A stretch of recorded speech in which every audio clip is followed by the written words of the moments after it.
আসসালামু আলাইকুম।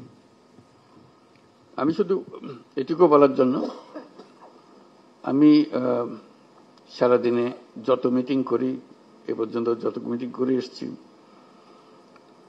সবচেয়ে বেশি আনন্দ পাই যখন আপনাদের সঙ্গে এরকম বসার সুযোগ পাই, আলাপ করার সুযোগ পাই। কারণ এখানেই সবাই মিলে বাংলাদেশের প্রকৃত ভবিষ্যৎ রচনা করা হচ্ছে। এটা আমাকে শিহরণ জাগায় যে এরকম একটা কাজে আমি জড়িত হতে পেরেছি, নিজেকে যুক্ত করতে পেরেছি। শুধু আপনাদের কথা শোনার জন্য, এটা কিভাবে আপনারা গাইড করবেন, কোথায় নিয়ে যাবেন। আমাদের উপর দায়িত্ব দেওয়া হয়েছিল সংস্কার করার জন্য। আমরা ঠিক বুঝতে পারছিলাম না কোথা দিয়ে শুরু করি। তো প্রথমে আলাপের মধ্যে নানা প্রসঙ্গে ঠিক হলো যে আমরা কিছু কমিশন করে দিই, যেগুলো দ্বারা প্রকৃতপক্ষে ভেতরে গিয়ে জিনিসটা তৈরি করবে। তো এটা দীর্ঘ প্রক্রিয়া, লোক জোগাড় করা ইত্যাদি। শেষ পর্যন্ত আমরা কমিশন করলাম, প্রথম 6টা কমিশন, পরবর্তীতে আরো 6টা।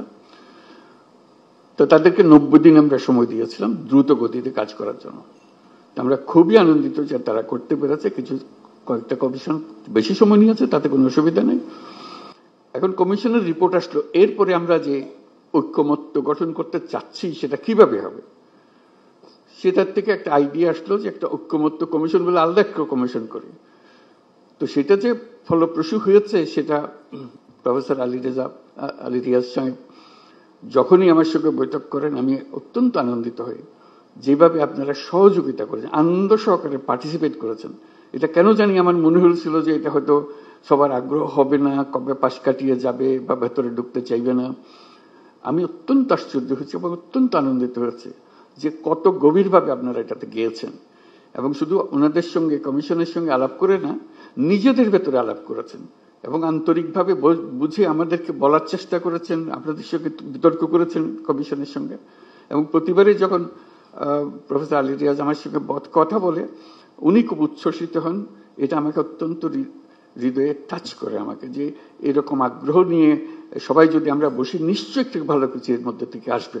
তো আজকে প্রথম পর্ব শেষ হলো, তো সেটা মহা আনন্দের দিন যেটা আমরা করেছি। দ্বিতীয় পর্বে, প্রথম পর্বে আমরা কি করলাম, এটা যত কিছু ইস্যুজ আছে, যত কিছু রিকমেন্ডেশন, সুপারিশ আছে, তার মধ্যে কিভাবে আমরা একমত হলাম, কারা কোনটাতে একমত হলো, সব মিলিয়ে শেষ পর্যন্ত আমরা জুলাই সনদ করব। এইটাই হলো আমাদের লক্ষ্য, যেখানে আমরা সবার ঐক্যমত্যগুলো তুলে ধরব। দ্বিতীয় পর্বে কি হবে, আমি আলী রিয়াজ সাহেবের সঙ্গে আলাপ করছিলাম।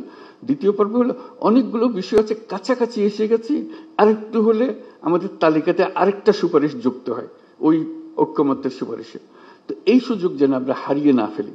এই দ্বিতীয় পর্বের আমি যদ্দূর বুঝছি, প্রফেসর আলী রিয়াজ তার ব্যাখ্যা করবেন যে এই আলাপটা নিয়ে যেটুকু তফাৎ ছিল, দূরত্ব ছিল, সেই দূরত্বকে গুছিয়ে এনে যাতে আমাদের জুলাই সনদে বর্তমানে যতগুলো ঐক্যমতের বিষয় আছে তার মধ্যে যে আরো কিছু যোগ করতে পারে, দেখতে সুন্দর লাগবে, জাতীয় একটা সনদ হলো, অনেকগুলো বিষয়ে আমরা একমত হতে পেরেছি, জাতি হিসেবে আমরা গর্বিত জাতি হিসেবে দাঁড়াতে পারে। যে আমরা তো এরকম বিভক্তিকরণের প্রক্রিয়ার মধ্যে রাজনীতি সৃষ্টি করিনি, আমরা সৃষ্টি করছি ঐক্যবদ্ধ হওয়ার জন্য, দেশের উন্নতির জন্য, দেশের মঙ্গলের জন্য। আজকে সেই সবাই উপস্থিত থাকতে পারে, আমি নিজেকে সৌভাগ্যবান মনে করছি। আশা করি আমরা সেই পর্বে ঢুকতে পারবো এবং সেই পর্বে অত্যন্ত চমৎকার একটা জুলাই সনদ আমরা তৈরি করতে পারবো। সবাইকে ধন্যবাদ।